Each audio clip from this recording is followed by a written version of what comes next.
Dasturlaringizni muxlisiman deya olmayman, chunki ish bilan bo'lib doim ham eshitishga vaqt bo'lmaydi.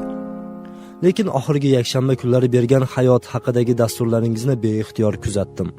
Hamma qiyinchiliklarning sababchisi faqat erkaklardek, ayollar va qizlargina baxtsizdek tuyuldi menga.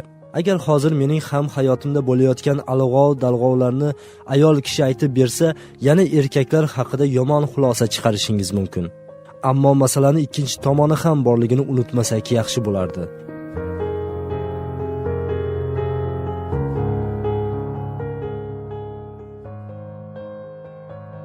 Meni yoshim 37 da. Hamon o'z baxtimni topa olmadim. Hayotda erkaklar hal qiluvchi, o'zi istagan qizi yoki ayolini baxtli qila oladigan bo'lib tuyulsa-da, hamon o'shanday insonini izlab yurgan omadsiz men bo'lsam kerak deyman.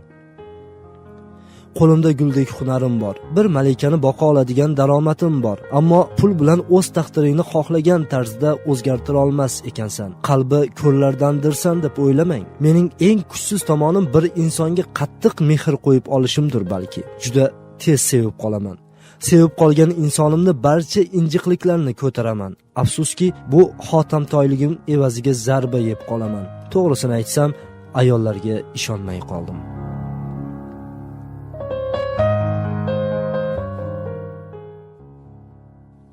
Oilam bilan ajrashishim sababi ham balki ayolimni aytganini qilib boshimga chiqarib olganim bo'ldi. Aytganini bajarib, onamni mensimaydigan, ovsinlarni oyoq uchida ko'rsatadigan bo'lib qoldi. Agar ishdan ertaroq kelib, uni haqiqiy yuzini ko'rib qolmaganimda, hozir ham ayb onamda deb o'ylab yurardim. Fe'lini o'zgartirmagan xotin bilan ajrashib qutuldim. 2 farzandimni tirik yetim qolmasligini chorasini topa olmadim, afsus.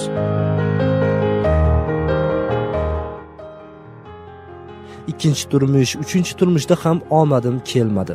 Ikkinchisini qo'li egri chiqdi. Keyingisini ko'ngli boshqada ekan. Menga nima sababdan turmushga chiqqanini o'zi ham bilmabdi. Xullas men xotinboz nomini orttiravermay, endi sinab uylanaman degan qarorga keldim. Yana bir ayolga ko'ngil qo'ydim. Qizi bilan ajrashib kelib, hozirda bozorda savdo qilar ekan. Nikohimga olib birga yashashga qaror qildim. Bu safar ham hayot menga o'z zarbasini tayyorlab turibdi deb o'ylamabman. Yana bir boshqa yigit bilan ham yaxshigina muomalasi, muhabbati borligini u bilan arazlashib qolgani uchungina men bilan birga yurganini, ularni ushlab olganimda aytdi. Men ish bilan o'zimni ovutishga harakat qilardim. Turmushdan, hayotdan ko'nglim butunlay sovib ketdi.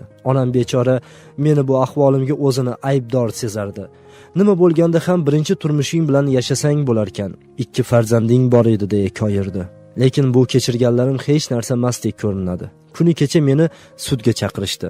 Sud kotibasi qo'limga ariza ko'chirmasini tutqazdi. Ne ko'z bilan ko'rayki, oxirgi muhabbatim Dilfuza farzandini tan oldirish va nafaqa puli undirish uchun menga nisbatan da'vo arizasini yozgan ekan. Qo'limda arizani ko'tarib bozorga otlandim. Dilfuza farzandli bo'lganmish, uyidan toparmishman. Uni ijaraga olgan kvartirasidan topdim. Meni ko'riboq, bola sizniki, yaxshilikcha tan oling, aks holda qamatib yuboraman deb eshikni yuzimga yopdi.